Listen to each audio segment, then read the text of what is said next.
Hello everyone. आज हमारा पुराना विषय माता का आंचल के अतिरिक्त प्रश्न और उनके उत्तरों पर हम चर्चा करेंगे।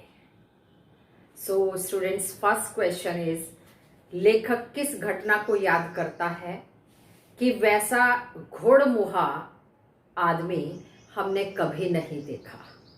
माता का आंचल पाठ के आधार पर बताइए। जब लेखक किशोरावस्था में, बल्कि शैशव अवस्था में थे, बच्चे थे, तब वो अपने बचपन की एक घटना को याद करते हैं कि जब अपने मित्र मंडली के साथ वो एक पालकी को देखते हैं, आगे आगे दूल्हा था, तो वो उस पालकी को देखकर कहते हैं कि इस पालकी में जो दुल्हन है वो हमारी दुल्हन है। इस पर वो दूल्हा बहुत चिढ़ता है, नाराज होता है, उनके पीछे पीछे मारने को दौड़ता है और वास्तव में वह शक्ल से बहुत सुंदर नहीं था। इसीलिए घोड़मुहा शब्द का यहाँ प्रयोग किया गया है कि बताइए तो ऐसे घोड़मुहे आदमी को किसने अपनी बेटी दे दी। तो यहाँ उस खबीस अधेड़ उम्र के घोड़मुहे सूरत वाले आदमी की बात यहाँ लेखक याद कर रहे हैं और घटना उनके शैशव अवस्था की, बचपन की घटना है। सेकंड क्वेश्चन आता है, बच्चों के द्वारा बनाए गए घरौंदे का उल्लेख कीजिए और पाठ के आधार पर स्पष्ट कीजिए। लेखक की मित्र मंडली, खेल मंडली भी कह सकते हैं हम उसको, ने एक दिन घर बनाने का खेल खेला। सोचा कि आज हम घर बनाकर खेल खेलें, क्योंकि बच्चे के दिमाग में देखिए आप रचनात्मकता होती है।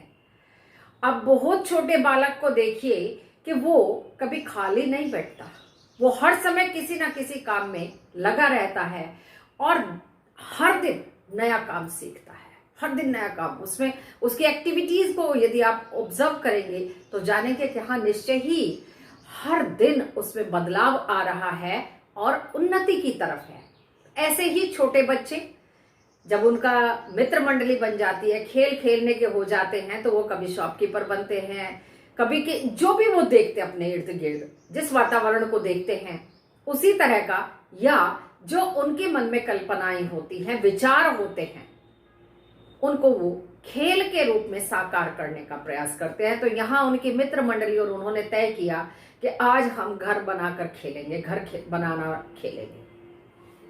तिनकों का उन्होंने छप्पर बनाया, दिया सलाई की जो डिबिया थी उनके दरवाजे बनाए, घड़े के मुंह का चूल्हा और चक्की तैयार की, दिए की कढ़ाई और पूजा की आचमनी छोटी छोटी होती हैं उनसे कड़छियां बनाई, पानी, धूल, बाल की सब चीजें मिलाकर उन्होंने भोजन तैयार किया। ज्योनार, भोजपुरी भाषा में भोजन को, भोज को ज्योनार कहा जाता है, तैयार किया और खुद ही वो पंगत में बैठ गए। पंगत पंक्ति का अपभ्रंश है, पंगत यानी लाइन में बैठ गए जीवने के लिए। पहले ऐसी परंपराएं थी कि विवाह आदि में या अन्य किसी यदि किसी बूढ़े बुजुर्ग की मृत्यु भी होती थी तो पहले गांव के सभी लोगों को, अपने बिरादरी जनों को, जाति धर्म के लोगों को, सबको भोज पर बुलाया जाता था परिवार सहित। तो उस तरह का, जैसा मैंने कहा ना कि वो देखा वैसा उन्होंने किया, तो उन्होंने भोजन का आयोजन किया जिसमें उनके पिताजी भी शिरकत करने बैठ जाते हैं कि आज क्या क्या बना है ज्योनार में, आज के बाद कब होगा। ये बच्चे शर्मा जाते हैं। जब पिताजी भी बैठे और उन्होंने देखकर थोड़ा उन्हें हंसी आ गई, तो इन बच्चों ने अपना ये खेल बिगाड़ दिया, घरौंदा बिगाड़ दिया और फिर वो स्वयं भी लोटपोट होकर हंसने लगे। परंतु इस पर पिताजी ने पूछा कि भाई अगला भोजन कब होगा? भोलानाथ, अगला भोजन कब होगा? इस प्रकार लेखक और उनके मित्रों ने अपने बचपन में अद्भुत और विचित्र खेल खेले, घरौंदे बनाए, जिनका वो उन खेलों के माध्यम से सजीव चित्रण प्रस्तुत करते थे। नेक्स्ट क्वेश्चन आता है, माता का आंचल पाठ में लड़कों की मंडली जुटकर विवाह की क्या क्या तैयारियां करती थी। अब ये तो पहला जो क्वेश्चन था उसमें तो घरौंदे बनाने की बात थी, ब्याह शादी विवाह आदि भी तो करते थे ये लोग। तो उसमें माता का आंचल पाठ में जो मित्र मंडली थी, खेल मंडली थी, वो बारात निकालती थी। आधे उसमें से बाराती बन जाते थे, आधे उसमें से घराती बन जाते थे, यानी होस्ट जो बारात को रिसीव करने वाले थे। और बाजे उनके कौन कौन से होते थे? कनस्तर को पीटते थे डंडी से, वो तो ड्रम बन जाता था। और अमोला, आम की गुठली को यदि हम जमीन में दबा दें 10-15 दिन के बाद तो उसके अंकुर फूट जाते हैं, छोटी छोटी पत्तियां निकल आती हैं, उसको घिसकर, साफ करके घिसकर फिर बजाया जाता है। उसमें फूंक मारो तो वो बहुत सुंदर आवाज निकालता है, वो अमोला, वो बजाते थे। मंजीरे आदि घरों में होते ही हैं सबके यहाँ, घंटी मंजीरे। तो इस तरह से वो बारात लेकर अपने घर के चबूतरे के एक छोर से दूसरे छोर पर बारात लेकर जाते थे, जहां लड़की वाले उनका स्वागत करते थे। और फिर वही सारी रस्में जो उन्होंने देखी थी उन सब का वो निर्वहन करते थे, वैसे ही वो शादी करते थे। गुड्डे गुड़िया को उसमें बिठा लेते थे। तो यहां भी बीच में पिताजी शिरकत करने लग जाते हैं, तो वो फिर हंसकर लोटपोट होकर भाग जाते हैं, शर्मा जाते हैं। नेक्स्ट क्वेश्चन आता है, बच्चे सरल, निर्दोष और मस्त होते हैं, पाठ के आधार पर स्पष्ट कीजिए। एक कहावत नहीं बल्कि एक गाना भी है, बच्चे मन के सच्चे, कहावत भी है ये। बच्चे निश्चल होते हैं, निष्कपट होते हैं। छोटे बच्चों को जब तक हम अपने पराये का भेद न समझाएं, उन्हें समझ में नहीं आता, उन्हें सब अपने लगते हैं। ये वास्तविकता होती है, वो किसी तरह का भेदभाव नहीं जानते हैं। और उनके मन में जो भाव उठते हैं वे उन्हें बहुत ही सरलता से, सहजता से कह भी देते, कोई संकोच नहीं करते हैं। उन्हें नहीं पता होता कि ये बात बुरी लगेगी, अच्छी लगेगी, उनका इससे कोई मतलब नहीं होता, क्योंकि वो निश्चल मन के होते हैं, कपट रहित होते हैं। उन्हें किसी प्रकार की कोई चिंता, भय नहीं होता, डर नहीं होता कि भाई डांट पड़ेगी या क्या होगा, हमने किसके सामने कह दिया, माता को कह दिया, पिता को कह दिया, अंकल आंटी, दादी दादा, अन्य किसी को भी, उन्हें जो लगा उन्होंने कह दिया।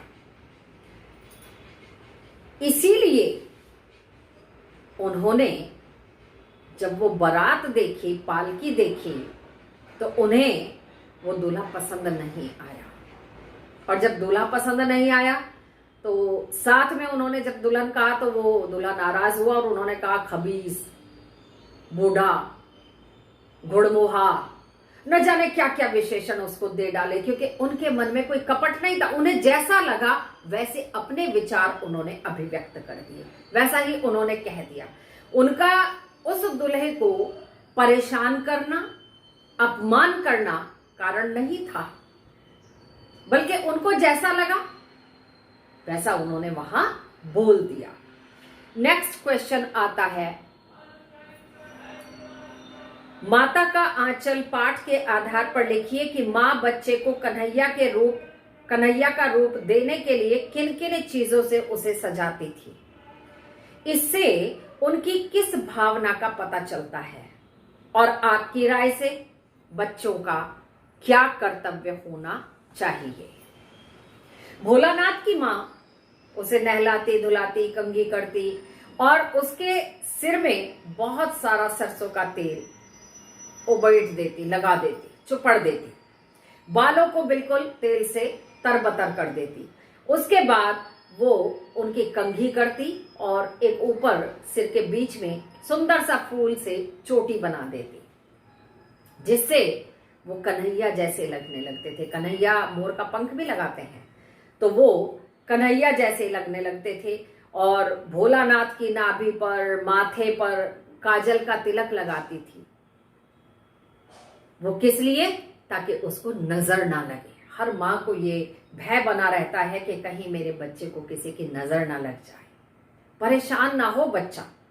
इसलिए वो कभी माथे पर, कान के पीछे या नाभि पर काला तिलक, काजल जैसे आंखों में लगाती वैसे ही वो तिलक भी लगा देती हैं, क्योंकि ये इन सब चीजों से माता का लाड़ प्यार अभिव्यक्त होता है, स्नेह अभिव्यक्त होता है। और हमारी राय में बच्चों का भी अपने माता पिता के प्रति यह कर्तव्य होना चाहिए कि वे उनके प्रति आदर सम्मान का भाव रखें, साथ ही उनकी भावनाओं को ठेस पहुंचाने वाला कभी कोई कार्य न करें, उन्हें दुखी करने जैसा कोई काम नहीं करना चाहिए। नेक्स्ट क्वेश्चन आता है, भोलानाथ और उसके साथियों के खेल आज के खेल और खेल सामग्रियों से बिल्कुल अलग हैं। आज के खेल उस समय के खेल सामग्री की अपेक्षा मूल्यों का विकास करने में अधिक समर्थ थे। माता का आंचल पाठ के आधार पर स्पष्ट कीजिए।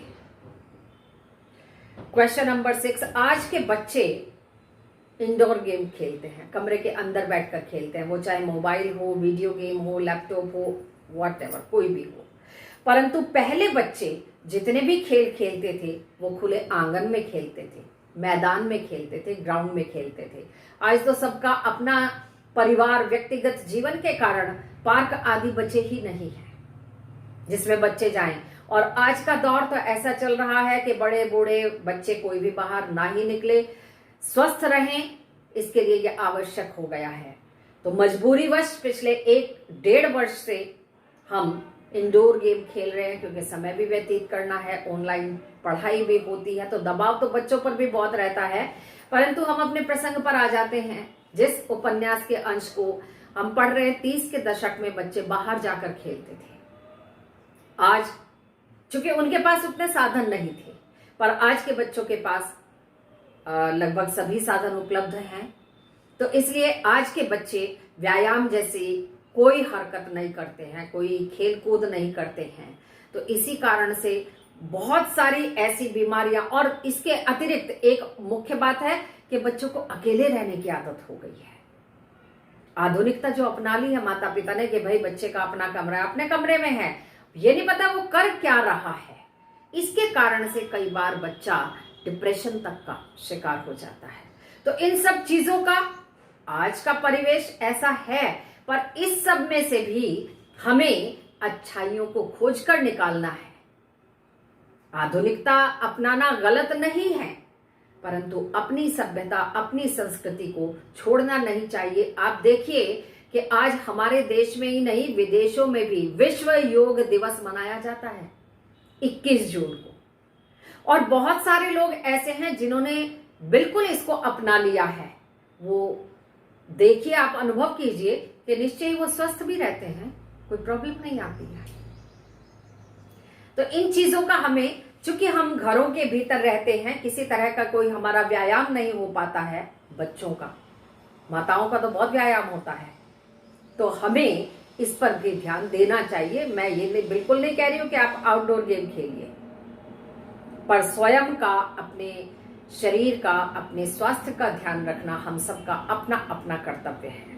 उसको दृष्टि में रखते हुए और इन सब बातों से यदि हम प्रकृति के नजदीक रहेंगे, आप एक पौधा रखिए, किसी एक गमले को अपने घर के आप ले लीजिए कि ये मेरा गमला है, जो भी पौधा है, आप उसमें नियम पूर्वक पानी डालिए, उसकी धुलाई कीजिए शावर से, और फिर आप देखना कि ऐसा लगेगा जैसे वो आपको हंसता हुआ आपका स्वागत कर रहा है। करके देखिएगा आप प्रकृति के नजदीक भी जाएंगे। हो सकता है इस प्रदूषित, बढ़ते प्रदूषण, बढ़ती हुई पर्यावरण के बिगड़ते इस संतुलन असंतुलन को शायद हो सकता है हम एक यदि पौधा अपने पास ले लें और जब वातावरण ठीक हो जाए एक एक पेड़ लगा लें, तो हो सकता है हम भी अपने राष्ट्र प्रेम को अभिव्यक्त कर सकें उसके माध्यम से। हालांकि हम यदि एक अच्छे इंसान बनते हैं, अपने देश के एक अच्छे नागरिक बनते हैं, तो भी हम देश सेवा करते हैं। नेक्स्ट क्वेश्चन आता है, माता का आंचल पाठ में बैजू तथा बच्चों ने किसे और क्यों चिढ़ाया और उसका क्या परिणाम हुआ। माता का आंचल पाठ में बैजू एंड मंडली, यही खेल मंडली जो बच्चों की मंडली थी, इन्होंने गांव के एक बुजुर्ग जिनका नाम मोसन तिवारी था उन्हें चिढ़ाया। और बैजू थोड़ा जिद्दी था, ढीठ था, डरता नहीं था। मोसन तिवारी जी बहुत वृद्ध थे, बूढ़े थे, उन्हें आंखों से भी कम दिखाई देता था। गांव के सभी लोग अक्सर उनसे मजाक कर ही लिया करते थे। बैजू ने मोसन तिवारी को चिढ़ाते हुए कहा, बुढ़वा बेईमान मांगे करेले का चोखा। अब उसने एक लाइन बोली, बाकी बच्चों ने 2 बार 3 बार बोली। जब बार बार सुनी, एक आध बार तो वो इग्नोर कर देते, पर जब बार बार बच्चों ने इस सेंटेंस को दोहराया तो मोसन तिवारी जी जो हैं वो नाराज हो गए। वो बच्चों के पीछे दौड़े, बच्चे तो भाग गए, वो उतना तेज नहीं दौड़ सकते थे, वृद्ध थे। अब उनके दिमाग में आया कि इनकी पाठशाला जाता हूं, ये स्कूल से भागे हुए बच्चे हैं। पाठशाला पहुंच गए, मास्टर जी आप यहाँ बैठे, आपके बच्चे वहां हैं, वो देखिए कैसा व्यवहार कर रहे हैं। और फिर इनको पकड़कर स्कूल में बुलाया गया कि आप इनसे माफी मांगिए। डांट डपट हुई। उसमें जब भोलानाथ के पिता को पता चला कि भाई बच्चों के वारंट कटे हैं, स्कूल गए हैं, डांट पड़ रही है, उन्होंने मोसन तिवारी जी को चिढ़ाया है, ये जैसे पहुंचे तो वो तो पिता को देखकर और रोने लगा। खैर मास्टर जी से शब्द यूज किया गया चिरोरी, उनकी चापलूसी करके मिन्नतें करके बच्चे को वो वापस ले आते हैं कि आज नहीं कल से स्कूल आ जाएगा। और जैसे ही वो रास्ते में आते हैं तो देखते हैं कि दूसरी बच्चों की खेल मंडली जो है वो चिड़ियों को खेत में दाना चुगते हुए उड़ा रही है। वो वैसे ही बाल मंडली देखकर रोते रोते, कहाँ तो एक तरफ पिताजी का कांधा गीला कर दिया था, वो चुप हो जाता है और फिर नीचे उतरकर उस बाल मंडली के साथ फिर से खेल खेलने लगता है। और आज का अंतिम क्वेश्चन है, माता का आंचल पाठ के आधार पर भोलानाथ के बाबूजी के पूजा पाठ की रीति पर टिप्पणी कीजिए। आप इससे क्या प्रेरणा ग्रहण करते हैं? भोलानाथ के पिताजी प्रातःकाल उठकर अपने दैनिक कार्यों से निवृत्ति के बाद पूजा करने बैठ जाते थे। भोला को भी साथ बिठाते थे। वे नित्य ही रामायण का पाठ करते थे। पूजा पाठ करने के बाद वे राम नाम, एक डायरी बना रखी थी उसमें कि आज मुझे 1001 नाम लिखने हैं। बहुत सारे लोग ऐसा करते हैं, बड़ा अच्छा काम है ये। इस बहाने से राम का नाम लिया जाता है, इस संकट काल में तो विशेष रूप से। तो वो लिखते थे और उसके बाद वो थोड़ा आटा लेकर उसकी छोटी छोटी गोलियां बनाते थे और छोटी छोटी पर्चियां बनाते थे। उन पर्चियों पर राम नाम लिखा होता था और आटे की गोली उसमें लपेटते थे। फिर भोलानाथ को कांधे पर बिठाकर वो सरोवर के पास जाते थे और वहां मछलियों को एक एक कर वो दाना खिलाते थे। वो सारा, चींटियों को आटा, मछलियों को दाना, ये सारे काम। कहने का तात्पर्य है बलिवैश्व यज्ञ हमारे यहाँ बताया गया है। इसके अंतर्गत हम जितने भी पशु पक्षी जीव हैं उन सबको भोजन करवाते हैं। गाय को देते हैं, कुत्ते को देते हैं, पक्षियों को देते हैं, चींटियों को देते हैं, यहाँ ये मछलियों को भी दाना देते हैं। कहने का तात्पर्य है कि हम भारतीयों में बहुत सारी परंपराएं बनी हुई हैं। हम भारतीय बहुत ही संवेदनशील हैं, सहिष्णु हैं। इसीलिए हर प्राणी मात्र का, जीव मात्र का हम सभी ख्याल रखते हैं। और हमारे यहाँ जो यज्ञ भी बताए गए हैं उनमें बलिवैश्व यज्ञ भी होता है जिसके अंतर्गत इन सभी को भोजन दिया जाता है। सो स्टूडेंट्स, इस अंक में मैं यहीं तक आज चर्चा करूंगी। अगले अंक में नए विषय के साथ आपके समक्ष आऊंगी। धन्यवाद।